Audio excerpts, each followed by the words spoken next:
Пойдем посмотрим на наш первый автомобиль. И это будет всем известный Geely Manjaro.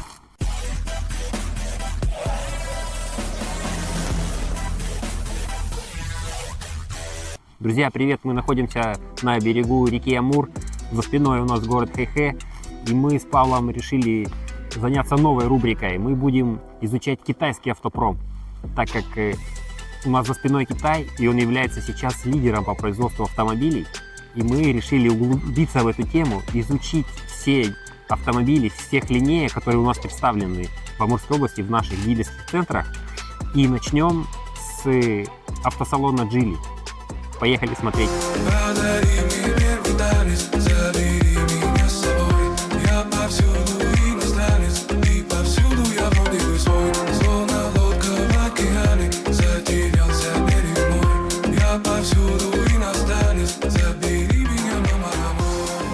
Ладно, давай по сути дела, что у нас там сегодня? Ажиотаж на китайский автопром, да? Есть он у нас вообще или нет? Кто-нибудь видел? Я вижу, по городу много китайских автомобилей уже стало появляться. У нас ажиотаж на автобусы по 42 рубля. Автобус? Кстати, новые китайские автобусы. Ну да, ну газели вон тоже ездят. Вот Geely, неужели что? Да, Geely. Один. А что это было? Geely.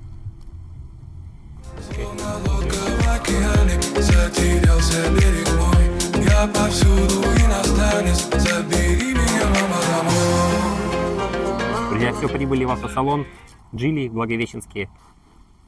Ну тут до рестайлинга стоит, я уже немножко в них разбираюсь.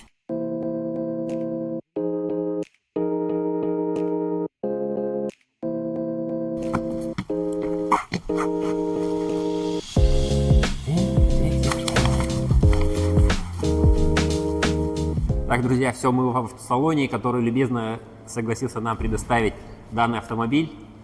Это Geely Manjaro.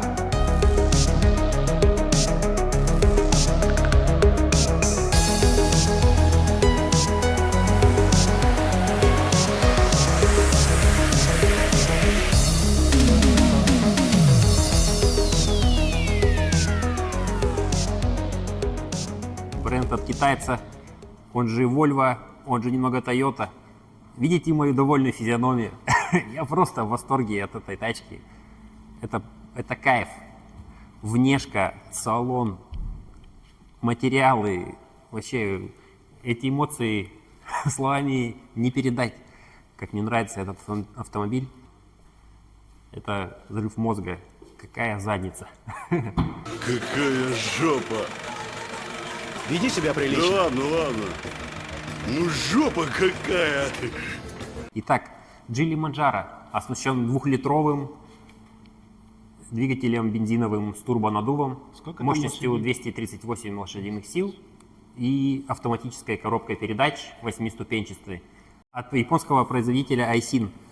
Этот автомат стоял, как я прочитал, на Lexus, ну, на Volvo, само собой разумеющийся. В общем, очень надежный агрегат, который испытан годами и выдерживает нагрузку до 450 ньютонов крутящего момента.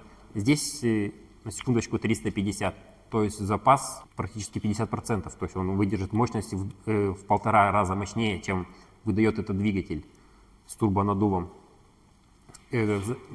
Производитель заявляет, что средний расход топлива на нем составляет 9 литров в смешанном цикле, но все пишут, и отзывы я почитал, что расход по трассе литров 10-12, в городе он до 16 доходит. Ну, в принципе, для меня это абсолютно не критично. И те люди, которые пишут, вот он там жрет 16 литров, ребята, вы покупаете такую тачку за 4 ляма, и вы хотите ездить 5 литров на сотку, ну тогда вам не сюда. Да, кстати, по стоимости, что она, 4,5? Ну, у официального дилера она стоит 4300, ну, в зависимости от комплектации. А если через нашу речку везти? Ну, об этом пока рано говорить, машина непроходная, Так что, То есть дорого да, будет так то же же пока. самое. Так что все ждут, пока она станет проходной. И может быть ты в 22-23 году они пойдут, но там уже будут, конечно, другие цены. Не будет утиля на миллион, будет немного снижена цена, потому что машина будет уже на вторичке продаваться. Не знаю, время покажет, посмотрим. Сдержанный, модный, классно нарисованный, здоровый автомобиль. Ну, кстати, здоровые колеса у него, ну сколько сейчас стоят? Так, и давайте посмотрим. На 20? Резина. Так, резина стоит, ну, пишут, что 20-ки и 19-ки ставятся. Да. Да, в данном экземпляре 245 на 45 на 20. То есть 20-е диски. Кстати, кто-то говорил, что боль менять на нем колеса, потому что очень дорого выходит. Это резина, и кто-то ставил меньше диаметр. Китайская резина порядка 80 стоит. Чего? 1000 Да. рублей за комплект? Китайская, по да. 20-ке за колесо, да, получается? Ну да, а если брать японскую, ну или оригинальную, там уже, блин, ценники до 35-40 тысяч за один баллон выходят. Так, еще хотелось бы отметить эту фишку, но это почти у всех китайцев, это панорамная крыша огроменная, которая на весь, Ну, наш... на всю крышу. Молдинги, на которые крепятся багажник, ну, можно дополнительный какой-то кейс для вещей установить. Но я не видел такие автомобили у нас с такими кейсами, но пишут, что можно. Так, на крыше плавничок добавляет агрессии. Сонары в круг, датчики парковок, камеры кругового обзора. Ну, позже сядем в салон, посмотрим, что там. Так, еще про ресурс двигателя. Как заявляет производитель, он достигает 350 тысяч километров, а дилер дает на него гарантию 150 тысяч километров, либо 5 лет обслуживания. Давайте посмотрим, что у нас под капотом. Под капотом. Так. Ой. Чё, куба, красота. Так, ну вот он, сердце от Volvo. Да, видели бы мы еще, как Volvo выглядит. Мы только картинках надо NZ, и посмотреть. ZZ, и 2ZR, и G, Это все понятно. GZ. Так, а это... А что это, Павел это? Николаевич? Ну ты что, теорию не почитал, что это за мотор? Что за мотор? От Volvo, Я название 238 забыл. лошадей. А ты название его знаешь? Нет, конечно. А я знаю. У меня где-то написано было. А может да. и не написано. Ну тут, кстати, тоже этот обводной ремень, смотри, как везде стоит, да? Я, кстати, читал, что это... Я где-то писал по названию. И не написал, да? Можно погуглить, кстати. Я про масло писал, что в него заливается. Да 0V20. Джили Shell. А вообще штатное масло Лопал. Лопал один какой-то. Не, емкости. А? Ну, вязкостью, в смысле, какой. Да Ну, тоже 0,20 все. А здесь еще фишка этого мотора в том, что здесь нет щупа. А, кстати, Он, да. он отражается на индикации одного из мониторов. Опаньки. Мы позже пойдем посмотрим. То есть говорят, что если вы один человек сделал такой эксперимент, там здесь 6,4, по-моему, объем масла, он залил 5, а индикация показывала, что уровень масла в норме. Так что вот если начнется расход масла, то вы не сразу это обнаружите. Ну, наверное, когда 4 останется, наверное, как-то что-то начнет предупреждать. Так, ну также обводной ремень, который, наверное, является слабым местом всех, наверное, бензиновых двигателей, если это не гибриды, там, где все в шестеренках. Я полагаю, надо вовремя менять. Также ремень ГРМ меняется. Вообще, что касается самостоятельной замены вот фильтров, я смотрю, они все на саморезах, да, идут. То есть самостоятельно тут по-быстренькому уже не полезешь. Надо специальный ключ иметь. Вот. Что у нас еще Все самостоятельно? рассчитано на то, чтобы... Я люблю сам машину обслуживать, но тут я чувствую, тут нельзя самостоятельно, да? Да можно, наверное. Ну, с гарантией, да, слетишь? Сразу, конечно. Вот, кстати, обратил внимание, что все зашито пластиком, радиатора не видно, картонку не засунешь. Радиатор открыт, никаких Ну, кстати. Да, Не, ну вполне. вообще для картонки места много, можно Ну, засунуть. наверное, 2 литра турбо. И при такой цене подразумевает, что у владельца как минимум должен быть гараж. Ты видел этих 200-ки, которые на улице ночуют? В принципе, в его цену новый, даже 300-ки. Да ну Бывает ты чё так, вы? что- Ну, много Да, ну ты машин чё? стоит Не, под ну, дворами не, без ну, не гаражей. его цену, ты чё? Но они по 12 уже миллионов. Ну, видишь, еще дороже на улице ночуют. Не, ну да. Ну, кстати, Джилика, вот Манджара на улице я что-то не видел. Может, Ну, не по потому тем что они дворам по еще. гаражам, наверное, стоят у нормальных хозяев. Ну да. Они так, блин, которые живут в коттеджах, у которых хватает средств, чтобы машину содержать в порядке. Газоупоры. Все, закрываем? Прочный, да? Сердце закрываем. Закрываем. Так, друзья, по внешке немного пробежались, заглянули под капот, в самое сердце этого агрегата. Ну и сейчас перемещаемся в салон. Именно он у меня вызвал максимальное количество эмоций. Все классно сделано. Так, о, сиденье встречает пассажира, отодвигается в исходное положение.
Все, закрыл дверь, машина автоматически подвигает сиденье. Два положения памяти руля и сидений. Автостекла только по наклону регулируются, по вылету Да не нет. может такого быть, вот у нее эта штука идет. Вот под дыркой. Сейчас поломаем. Что это? Джилика. Да Ну, нет, нет. дави туда-сюда. А, ну. он просто он максимально был Ай. выдвинут. Я-то думаю, все. Да ничего себе, в Мазде, блин. Как это так? В Мазде 2010 года двигается здесь корректор фар, почему-то механический. Я думал, авто уже в Японии везде ставят на машины Не, ну, такого может, уровня. тут чего-то Комплектация, возможно, что-то. Так, ну, внешка мне просто очень нравится. Мне все нравится. Хорошенькая.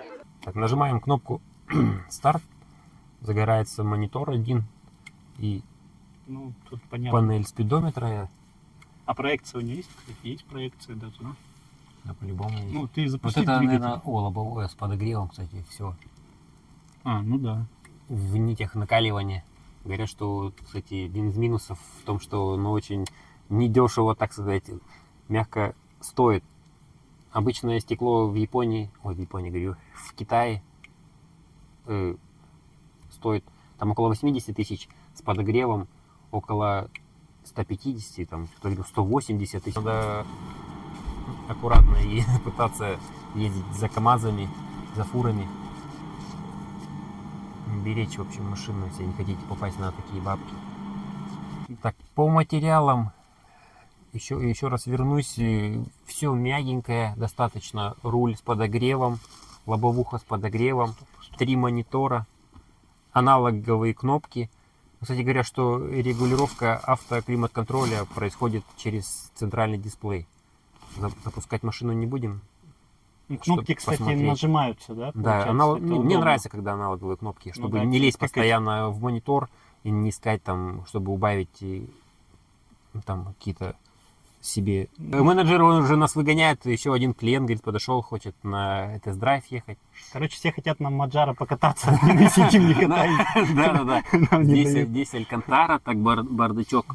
Где бардачок? А Да, вот. бардачок кнопочкой Да, нажимается. бардачок кнопочкой. Ну, так все добротно сделано. Так, здесь все классно. Стильно сделано под мрамор. Рычажок переключения. Здесь 2 И там USB Здесь беспроводная зарядка, такие дефлекторы воздуховодов.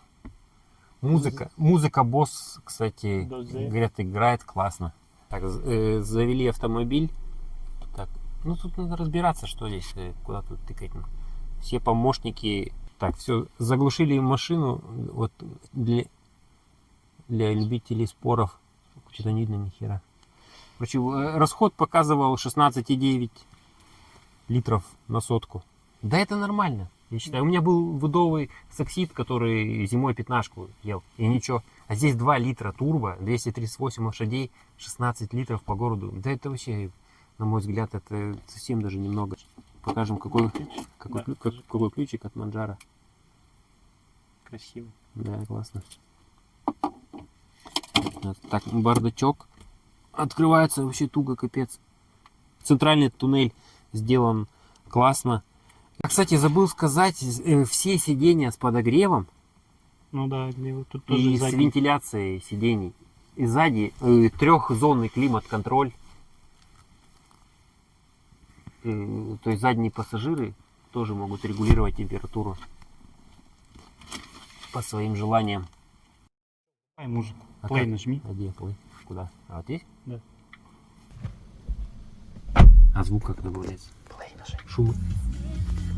Звук как Где добавить? волюмы?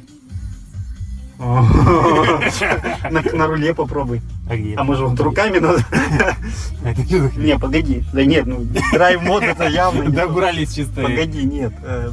Ну на руле плюсики. Друзья, не судите строго. Это наш первый серьезный обзор на такой люксовый автомобиль. На руле. Где? Нету тут плюсов. А, вот это что? Щелкал. Нет, вот. Вот это нормально. Вот это что? Нет, не то. А, вот это вот. О, где, ну-ка. А, вон. Да. Крутилочка Не есть. заметил, да? Что, басов не хватает, да? Добавлять надо, наверное. Тут же настройки все эти есть. Ну, не, если бы мы врубили бы Bluetooth, CarPlay, если да, то можно мультимедиа. Мультимедиа. Круговой обзор. Не показали. О! Еще и фишечки, да? Все, хватит, посмотрел. И На автомобиль. моды здесь еще надо. Это Подожди, что там? О, информация по машине. Машина русифицирована уже. Классно все сделано, конечно. Освещение можно регулировать, да? Блин. Не, я себе хочу такую машину однозначно купить. Осталось только денег только заработать. Видишь, тут, вот, смотри, подсветка в этих в зеркалах у нее есть. Что у нее есть? Настройка автомобиля. Через сколько секунд она тухнет? Бесключевой доступ. Короче, Пока ты машина что-то только не нащелкаешь. полный гаджет. Не ссы, лягуха, болото будет нашим. Ну, а тут этот система тормозов. Не, вот это вот я бы тут себе настроил. Кстати, друзья, Volvo. еще одно дополнение к нашему такому кривому видеообзору, потому что эта машина в топе по безопасности. Volvo, как известно, родоначальник и ремней безопасности, и вообще все их машины на краш-тестах показывают высшие баллы. И Geely, как их преемник, подхватили эту эстафету. Ну, немножко не дотягивают до Volvo, но все же уровень безопасности очень высок. Это подтверждают различные краш-тесты. То есть система безопасности, датчики столкновения, ремни, подушки, все здесь есть, все по полной программе. Полный фарш. Кстати, основная фишка, плюс это бак справа. Часто слева очень много заправок занято, когда подъезжаешь, Ну да. все заправки Toyota заняты все. Тойотами. Ну и Nissan, А вот- кстати, свежими. Ну да, Они вот тоже лево. справа это вообще кто-то в отзывах даже писал, что бак справа решающую роль сыграл при покупке машины, потому что Чтобы в очередях не стоять. чтобы в очередях, да, не стоять. Так Ну, что кстати, задумайтесь над этим моментом. Что есть, то есть. Иногда все стоят, и пол заправки пустой, Да. а весь народ стоит, блин, в другую половину. И какой-нибудь умник на Ниссане приезжает на Виндроуде. встает, вперед Ремонтирует. заправляется и с довольной моськой уходит. Самоутвердился. Вот, видите. Я под впечатлением, мне очень понравилось это произведение китайского, шведского, японского, немецкого концерна Geely. Все лучшее собрали. Главное, что тут надежные агрегаты. Для меня, как и для любителя японских автомобилей, я всю жизнь на них езжу, для меня главный критерий – это надежность. Судя по агрегатам, которые проверены годами, агрегаты надежные. Главное – это движка, автомат. Ну, здесь электроника, и, наверное, очень сильно все напичкано. Ну, время покажет. Но я думаю, что все-таки основа машины – это ее силовой агрегат, трансмиссия, ходовая часть. Ну, а все остальное ремонтируется по приезду в сервисный центр. Сколько? Так, друзья, одна из, как оказалось, больных тем. Вот она. прошлому видео, да. Это линейка, Так, а сколько там у нас? которой мы измерим клиренс. Ну, производитель пишет 21 сантиметр. Ну, это, я вам скажу, очень даже достойный результат. Здесь Подожди. тут вообще почему-то до самой нижней точки, наверное, Ника считает. Ну нет, ты до этого Ну, доведи. здесь 25 вообще. До 25? Ну, может быть, какая здесь... А, вот, ну там вот пластиковая защита самая низкая. Вот тут, наверное, они считают 21. Не знаю. А почему 21? А, ну да, наверное, здесь. Сколько? Ну-ка, посчитай. Ну да, Подожди, я 21. не вижу. Вот так. 21 Не сантиметр. фокусируется. Дай вот так, чтобы лезть не фотать. 21 сантиметр, и то, получается, до защиты. Ну нормально так. Так, ну все, друзья, на этом заканчиваем обзор этого интереснейшего автомобиля. Так, а после того, как мы изучим эту тему, изучим цены, комплектации, все автомобили, которые у нас представлены, мы поедем туда и посмотрим, что происходит там с ценами. И будем изучать этот рынок. Там находится наша таможня Благовещенская, через которую идет грузопоток автомобилей, грузовых, легковых. Мы попробуем привезти автомобиль, сравним цены и проанализируем, стоит оно того или нет. Итак, друзья, подписывайтесь на наш канал, ставьте лайки, дизлайки, пишите комментарии для продвижения этого канала.